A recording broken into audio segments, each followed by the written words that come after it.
യേശുവിൻ തിരുപ്പാദത്തിൽ ഇരുന്നു കേൾക്കന, തൻ്റെ വിശുദ്ധ വാക്യത്തിൽ നമ്മുടെ ജീവന. യേശുവിൻ സുവിശേഷം ദിവ്യമാമുപദേശം കേൾക്കുക നാം, കാക്കുക നാം ജീവന്റെ വാക്യങ്ങൾ. കേൾക്കുക നാം, കാക്കുക നാം ജീവന്റെ വാക്യങ്ങൾ. ദൈവവചനം ജീവനും ശക്തിയുമാകയാ, ആത്മരക്ഷയുണ്ടേവനും ഉള്ളത്തിൽ കൈക്കൊണ്ട. ആത്മമരണം മാറും, നീതിയിലവൻ വാഴും. കേൾക്കുക നാം, കാക്കുക നാം ജീവന്റെ വാക്യങ്ങൾ. അന്ധനു കാഴ്ച നൽകുവാൻ വചനം ജ്ഞാനമാ, സത്യത്തിലതു കാക്കുവാൻ സ്വർഗത്തിൻ ദാനമാ. ഒഴിയുവാൻ നിത്യനാശം, കാലിനു പ്രകാശം. കേൾക്കുക നാം, കാക്കുക നാം ജീവന്റെ വാക്യങ്ങൾ. സത്യദൈവത്തിൻ ഭക്തന്മാർ വചനം കാക്കയാ, സൽപ്രവർത്തിക്കു ശക്തന്മാരാകുന്നു നാൾക്കുനാൾ. ദൈവമുഖപ്രസാദം നിത്യം അവർക്കാഹ്ലാദം. കേൾക്കുക നാം, കാക്കുക നാം ജീവന്റെ വാക്യങ്ങൾ. ലോകങ്ങൾ അവസാനിക്കും, വാനവുമില്ലതാ. ദൈവവാക്കു പ്രമാണിക്കും, ഭക്തനോ നിത്യനാ.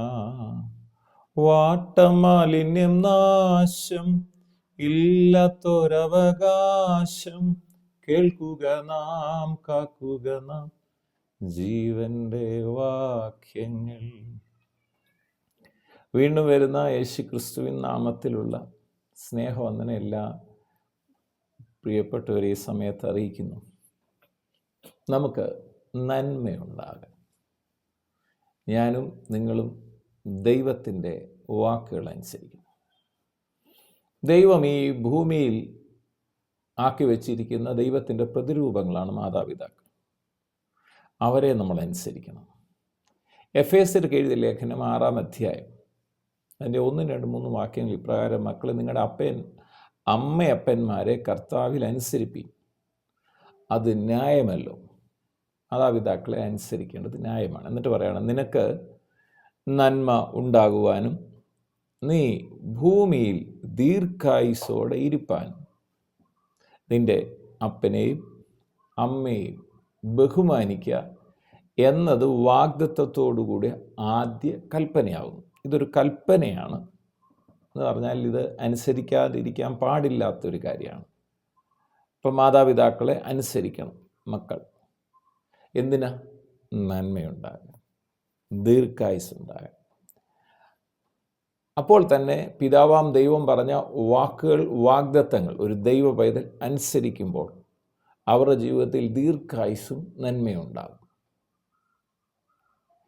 എപ്പോഴും ഉള്ളൊരു പ്രശ്നം കൗമാരക്കാരായ യുവാക്കളെ സംബന്ധിച്ചോളം, യുവതികളെ സംബന്ധിച്ചോളം, ടീനേജേഴ്സിനെ സംബന്ധിച്ചോളം പിശാച് അവരുടെ മേൽ വെക്കുന്ന വലിയൊരു തന്ത്രമുണ്ട്. അവർക്ക് അനുഗ്രഹമാകേണ്ടവരോട് കോപവും വെറുപ്പും തോന്നിപ്പിക്കുക. എന്നാൽ അവരെ നശിപ്പിക്കാൻ വരുന്ന കൂട്ടുകാരോടോ അല്ലെങ്കിൽ അവരെ നശിപ്പിക്കാൻ ശ്രമിക്കുന്ന ആളുകളോട് ആകർഷണം തോന്നിപ്പിക്കും.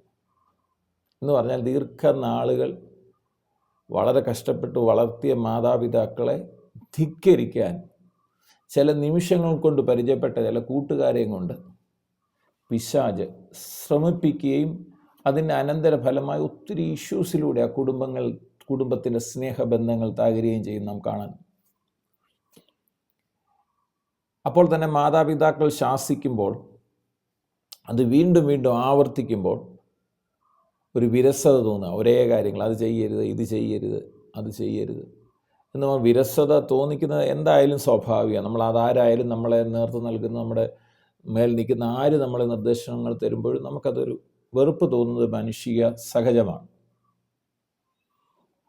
അപ്പോൾ ചിലപ്പോൾ നമ്മൾ തിരക്കിൻ്റെയും ടെൻഷൻ്റെ മധ്യത്തിലായിരിക്കും, ജീവിതത്തിൻ്റെ ഭാരങ്ങളുടെ മധ്യത്തിലായിരിക്കും മാതാപിതാക്കൾ ചിലപ്പോൾ പലതവണ ശബ്ദമുയർത്തി ആവർത്തിച്ചത് എന്ന് നാം മനസ്സിലാക്കണം. എഫേസ്യർ 6:4 ഇങ്ങനെ വചനം പറയുന്നു, മക്കളെ പ്രകോപിപ്പിക്കരുത് എന്ന് പറഞ്ഞാൽ എപ്പോഴും അങ്ങ് അതൊരു പ്രശ്നമായിട്ട് മാറരുത്. മക്കൾ എന്തെങ്കിലും നല്ല കാര്യം ചെയ്താൽ അവരെ അംഗീകരിക്കാൻ മാതാപിതാക്കൾ ശ്രമിക്കണം. എപ്പോഴും പ്രകോപനപൂർവം വീണ്ടും വീണ്ടും ഒരേ കാര്യങ്ങൾ പറഞ്ഞ്, അതുകൊണ്ടാണ് എഫേസ്യർ 6:4 പരിശുദ്ധാത്മാവ് പറഞ്ഞത് മക്കളെ പ്രകോപിപ്പിക്കാനും പാടില്ല എന്നറിഞ്ഞാൽ മക്കളുടെ വികാരങ്ങൾ മനസ്സിലാക്കുകയും ദൈവവചനപ്രകാരം അവരോട് സംസാരിക്കാൻ മാതാപിതാക്കളും ശ്രദ്ധിക്കണം എന്ന് വചനം നമ്മെ പഠിപ്പിക്കുന്നു. എബ്രായർക്ക് എഴുതിയ ലേഖനം 12-7 മുതലുള്ള വാക്യങ്ങളിൽ നിങ്ങൾ ബാലശിക്ഷ സഹിച്ചാൽ ദൈവ മക്കളോടെന്നപോലെ നിങ്ങളോട് പെരുമാറുന്നു. ഇതെല്ലാം പിതാവാം ദൈവവും മനുഷ്യരുമായിട്ടുള്ള ബന്ധം, മക്കളും പിതാവുമായിട്ടുള്ള ബന്ധം സെയിമായിട്ടാണ് വിവരിക്കുന്നത്. ബാലശിക്ഷ സഹിച്ചാൽ ദൈവം മക്കളോടെന്നതുപോലെ നിങ്ങളോട് പെരുമാറും. എന്നിട്ട് പറയാം, അപ്പോൾ ശിക്ഷിക്കാത്ത മകൻ എവിടെയുള്ളൂ? എല്ലാവരും പ്രാപിക്കുന്ന ബാലശിക്ഷ കൂടാതെ ഇരിക്കുന്നു എങ്കിൽ നിങ്ങൾ മക്കളല്ല, കൗല ഇടയന്മാരത്രേ. ശരിയായിട്ട് മക്കളെ ശരിക്കും വളർത്തുന്ന മാതാപിതാക്കൾ അവരെ ഉപദേശിച്ചിരിക്കും. പിന്നെ ഉപദേശം കൂടിപ്പോകുന്നത് ചില പ്രശ്നങ്ങളിലേക്ക് നയിക്കുകയും ചെയ്യും. അവരുടെ പ്രായവും ഇത് രീതിയൊന്നും മനസ്സിലാക്കാതെ കൂടെ ഉപദേശിക്കുന്നതും പ്രശ്നമാണ്. അപ്പോൾ ഒരു സൈഡിൽ നമ്മൾ ഓർക്കണം, കുഞ്ഞുങ്ങളെ പിശാച് മാതാപിതാക്കളിൽ നിന്ന് അകറ്റാൻ ശ്രമിക്കും. ചില കൂട്ടുകാരിലോട്ട് അടുപ്പിക്കാൻ പിശാച് ശ്രമിക്കും. ആ സാഹചര്യത്തിൽ എന്ത് നമുക്ക് ചെയ്യാൻ കഴിയും? മാതാപിതാക്കൾ ചെയ്യേണ്ടത് യേശു കർത്താവ് പറഞ്ഞ വാക്കുകളാണ്, മറന്നുപോകരുത്. നിങ്ങൾ എന്നെ ചൊല്ലിക്കരയേണ്ട, നിങ്ങളുടെ മക്കളെ ചൊല്ലിക്കരയണം. ഇന്ന് വളർന്നു വരുന്ന തലമുറയെ അവർക്ക് വേണ്ടി പ്രാർത്ഥിക്കുന്ന മാതാപിതാക്കൾ എഴുന്നേൽക്കണം. അപ്പോൾ തന്നെ മാതാപിതാക്കൾ ബാലശിക്ഷ നൽകണം. ബാലശിക്ഷ എന്ന് പറയുമ്പോൾ വലിയൊരു ശിക്ഷ, കോടതി ശിക്ഷ പോലെയല്ല. ബാലശിക്ഷ എന്ന് പറയുന്നത് ഒരു ശിക്ഷണമാണ്, ഡിസിപ്ലിൻസ്. ശിക്ഷണമെന്ന് വേണം വായിക്കാൻ. ശരിയായ ഡിസിപ്ലിനിൽ കുഞ്ഞുങ്ങളെ കൊണ്ടുവരിക എന്നുള്ളതാണ്. അങ്ങനെ ചെയ്താൽ മാതാപിതാക്കളെ കുഞ്ഞുങ്ങൾ വണങ്ങിപ്പോരുന്നൊരു കാലമുണ്ട്. അതേ മനോഭാവമേ മാതാപിതാക്കളുടെ ഭാഗത്തു നിന്നും ഉണ്ടാകാവൂ. നമ്മളൊരു കാര്യം മനസ്സിലാക്കണം, പിശാചിൻ്റെ തന്ത്രം നാം തിരിച്ചറിയണം. നമ്മുടെ കുഞ്ഞുങ്ങളെ നമ്മളിൽ നിന്ന് അകറ്റാനുള്ള ഒരുപാട് ചതികൾ പിശാച് ഉപയോഗിക്കാറുണ്ട്. അങ്ങനെയാണ് മുടിയംപുത്രൻ്റെ കഥ നാം ബൈബിളിൽ വായിക്കുമ്പോൾ സ്നേഹസമ്പന്നനായ പിതാവിൻ്റെ സന്നിധി വിട്ട പുത്രൻ അകന്നു പോകുന്നതും, സ്നേഹസമ്പന്നനായ അവന് സുബോധം വന്ന് അപ്പൻ്റെ അടുത്തേക്ക് മടങ്ങി വന്ന് അവൻ അപ്പൻ്റെ സ്നേഹവലയത്തിനുള്ളതാകുകയും ചെയ്യും. ആ സ്നേഹവലയം പൊട്ടിച്ച് പുറത്തു കൊണ്ടുവരാൻ പിശാച് പലപ്പോഴും ശ്രമിക്കും. അത് നാം മറന്നു പോകരുത്. അപ്പം അതിന് പ്രാർത്ഥനയാണ് അതിന് പ്രധാന മരുന്ന്. പിന്നെ നമ്മൾ കുഞ്ഞുങ്ങളെ സ്നേഹിക്കുക. ഭാരതീയ ചിന്താഗതി അനുസരിച്ച് നാം ഒരു കാര്യം എപ്പോഴും ഓർക്കണം, മാതാ പിതാ ഗുരു ദൈവം. ഭാരതീയ ചിന്താഗതിയിലെ ഒരു വലിയ പ്രമാണമാണിത്. അപ്പൻ, അമ്മ, അധ്യാപകർ, ഇവരെ ദൈവം എന്ന നിലയിൽ കാണുന്ന ശ്രേഷ്ഠമായ ഒരു കാഴ്ചപ്പാടാണ് ഭാരതത്തിൻ്റെത്. സത്യദൈവത്തിൽ നിന്ന് ഒരിക്കൽ ലഭിച്ച പ്രകാശനം ഭാരതത്തിലേക്ക് കാലാകാലങ്ങളിൽ കുടിയേറിയ ജനങ്ങളിലേക്കും കുറെയെല്ലാം നിലനിന്നതാകണം ഈ തരത്തിലുള്ള ചിന്ത വരാൻ കാരണം. ഇത് മാതാപിതാക്കളെ ഗുരുക്കന്മാരുടെയും കാല് തൊട്ട് വന്ദിക്കുന്ന രീതി, ഒരു ശ്രേഷ്ഠമായ പാരമ്പര്യം നമ്മുടെ നാട്ടിലുണ്ട്. അത് നമ്മൾ അവരെ ദൈവമായി ആരാധിക്കുന്നല്ല. ചിലർ പറയാം അത് കാല് തൊട്ട് വന്നിച്ചാൽ ദൈവം ആരാധിക്കാൻ, ദൈവത്തിന് മുമ്പിൽ അതല്ല, ദൈവത്തെ നമസ്കരിക്കുകയല്ല ഇവിടെ ചെയ്യുന്നത്. മാതാപിതാക്കളുടെ മുമ്പിൽ ശിരസ് കുനിയുമ്പോൾ അവിടെ ദൈവത്തിന് മഹത്വം കൊടുക്കുന്നു എന്ന് നാം മറന്നു പോകരുത്. അവരെ ദൈവമായിട്ട് ആരാധിക്കുകയല്ല, അവരിലുള്ള ദൈവിക അധികാരത്തെയാണ് മക്കൾ ആദരിക്കുന്നത്. അങ്ങനെയുള്ള മക്കൾ ഉയർച്ച പ്രാപിച്ചിരിക്കും.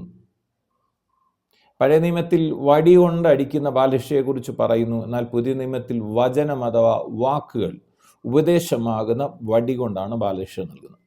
മാതാപിതാക്കളുടെ ശാസനയും ഉപദേശവും പുച്ഛത്തോടെ നാം കേൾക്കരുത്.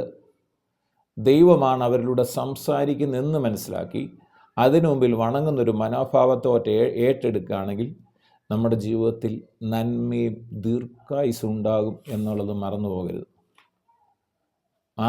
മാതാപിതാക്കൾ പറയുന്നത് എന്തെങ്കിലും ശരിയാണോ എന്ന് മക്കളും എപ്പോഴും ഇങ്ങനെ നോക്കിയിരിക്കുകയാണ്. പപ്പായും അമ്മയും എന്നെ മനസ്സിലാക്കുന്നില്ല എന്ന ഭാവം കേൾക്കുന്നില്ല എന്ന തോന്നൽ കൗമാര പ്രായക്കാരിൽ സ്വാഭാവികമാണെന്നുള്ളത് മറന്നു പോകരുത്.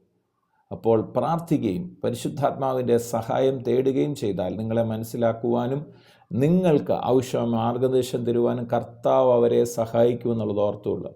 നമ്മൾ ശരിയാക്കാമെന്ന് വിചാരിക്കരുത്. പരിശുദ്ധാത്മാവിലേ നടക്കത്തുള്ളൂ. ദൈവകരങ്ങളിൽ സമർപ്പിച്ചാലേ നടക്കത്തുള്ളൂ. ശാസനയെ വെറുക്കുന്നവൻ മൂഢനാണെന്ന് വചനം പറയുന്നുണ്ട്. സദൃശവാക്യങ്ങൾ 15:5 പറയാണ്, ഫോഷൻ അപ്പൻ്റെ പ്രബോധനം നിരസിക്കുന്നു, ശാസനയെ കൂട്ടാക്കുന്നവനോ വിവേകിയായി തീരും. സദൃശവാക്യങ്ങൾ തന്നെ 9:5-9 മുതൽ 14 വരെയുള്ള വാക്യങ്ങൾ പറയുകയാണ്, നിന്റെ യൗവനശക്തി അന്യന്മാർക്കും നിന്റെ ആണ്ടുകൾ ക്രൂരനും കൊടുക്കരുത്. കണ്ടവർ നിന്റെ സമ്പത്ത് തിന്നുകളയരുത്. നിന്റെ പ്രയത്ന ഫലം വല്ലവൻ്റെയും വീട്ടിലായിപ്പോകരുത്. നിന്റെ മാംസവും ദേഹവും ക്ഷയിച്ചിട്ട് നീ ഒടുവിൽ നെടുവീർപ്പിട്ടുകൊണ്ട് അയ്യോ ഞാൻ പ്രബോധനം വെറുക്കുകയും എൻ്റെ ഹൃദയ ശാസനയെ നിരസിക്കുകയും ചെയ്തുവല്ലോ. എൻ്റെ ഉപദേഷ്ടാക്കന്മാരുടെ വാക്ക് ഞാൻ അനുസരിച്ചില്ല, എന്നെ പ്രബോധിക്കുന്നവർക്ക് ഞാൻ ചെവി കൊടുത്തില്ല, സഭയുടെയും സംഘത്തിൻ്റെയും മധ്യത്തിൽ ഞാൻ ഏകദേശം ദോഷത്തിലും അകപ്പെട്ടില്ല എന്ന് പറയാൻ സംഗതി വരരുത്. സൂക്ഷിക്കുന്നതിനെ കുറിച്ചാണ് പറയുന്നത്. എന്നെ കേൾക്കുന്ന പ്രിയ ദൈവമക്കളെ, നമുക്ക് നമ്മുടെ കുഞ്ഞുങ്ങളെ സ്നേഹിക്കാം. പ്രിയ കുഞ്ഞുങ്ങളെ, നമുക്ക് മാതാപിതാക്കൾക്ക് കീഴ്പ്പെട്ടിരിക്കാം, ദൈവത്തെ അനുസരിക്കാം, ദീർഘായുസ്സോടെ ഭൂമിയിൽ പാർക്കാം. അതിന് ദൈവത്തിൻ്റെ പരിശുദ്ധാത്മാവ് നമ്മെ സഹായിക്കുമാറാകട്ടെ. പിതാവെ, പ്രാർത്ഥിക്കുന്നു യേശു ക്രിസ്തുവിൻ്റെ നാമത്തിൽ എന്നെ കേൾക്കുന്ന മാതാപിതാക്കളിൽ പരിശുദ്ധാത്മാവ് അവരോട് സംസാരിക്കണമേ. മക്കളെ കോപിപ്പിക്കാതെ സ്നേഹത്തോടെ ഉപദേശിക്കാൻ, അവർക്ക് വേണ്ടി ശാന്തപൂർവം പ്രാർത്ഥിക്കാനും, അവരെ പിശാചിൻ്റെ പ്രവൃത്തികളിൽ നിന്ന് വിടുവിക്കാനും, ദൈവസ്നേഹമുള്ളവരും മാതാപിതാക്കളെ ബഹുമാനിക്കുന്നവരായി തീർക്കാൻ പരിശുദ്ധാത്മാവ് മാതാപിതാക്കളെയും സഹായിക്കണം. അപ്പോൾ തന്നെ കുഞ്ഞുങ്ങളെ പിശാചിൻ്റെ പദ്ധതികൾ അഴിഞ്ഞു മാറട്ടെ. മാതാപിതാക്കളെ സ്നേഹിക്കുന്നവരായി തീരട്ടെ. ഓരോ ഹൃദയങ്ങളിലും കർത്താവിൻ്റെ മഹത്വം വ്യാപരിക്കട്ടെ. എന്നെ കേൾക്കുന്ന രോഗികൾ ഇപ്പോൾ തന്നെ യേശുവിൻ്റെ അടിപ്പിണരുകളാൽ സൗഖ്യം പ്രാപിക്കട്ടെ. ഹൃദയഭാരങ്ങൾ മാറിപ്പോകട്ടെ. ആകുല ചിന്തകൾ മാറട്ടെ. ഭയങ്ങൾ ഈ പ്രഭാതത്തിൽ മാറിപ്പോട്ടെ. കർത്താവിൻ്റെ മഹത്വം ഓരോ വ്യക്തി ജീവിതങ്ങളും വ്യാപരിക്കട്ടെ. പ്രാർത്ഥിച്ച് അനുഗ്രഹിക്കുന്നു. സകല മഹത്വവും അർക്കപ്പെട്ട കുഞ്ഞാടിന് യേശു ക്രിസ്തുവിൻ പൊന്നുനാമത്തിൽ പിതാവേ, ആമേൻ. യേശുവിൻ തിരുപാദത്തിൽ ഇരുന്നു കേൾക്കന, തൻ്റെ വിശുദ്ധവാക്യത്തിൽ നമ്മുടെ ജീവന. യേശുവിൻ സുവിശേഷം ദിവ്യമാമുപദേശം കേൾക്കുക നാം, കാക്കുക നാം ജീവൻ്റെ വാക്യങ്ങൾ.